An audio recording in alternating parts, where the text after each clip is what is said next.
Valerio, thank you. Let's stay focused on Virginia schools. The governor's tip line for parents to report teaching so-called divisive subjects is also under a microscope.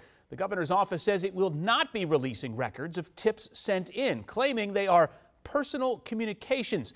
Matthew Torres has been following the tip line since it was launched. So Matthew, what have you learned? Well, Adam, we know by now that Governor Youngkin has been facing criticism over his email tip line. He wants parents to report any quote-unquote divisive practices within Virginia schools. And since that announcement, we want to know what parents are actually saying. And in response, the governor's office says that's not going to happen.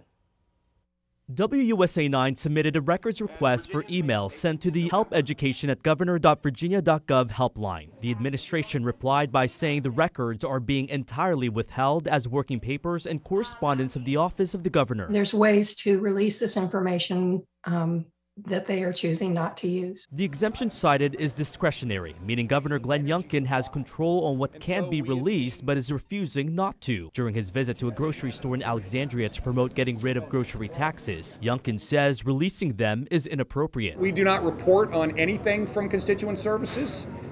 It would be inappropriate to comment on anything in the content.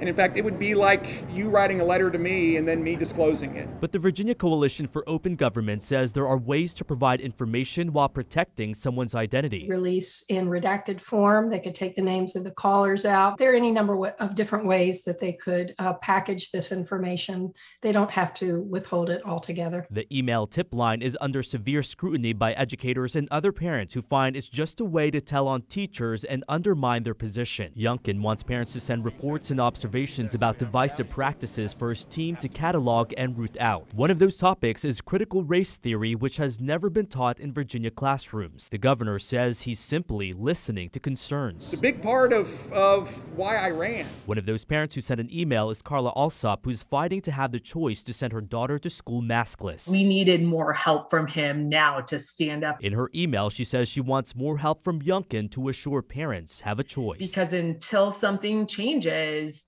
I have to stand up for my rights as a parent.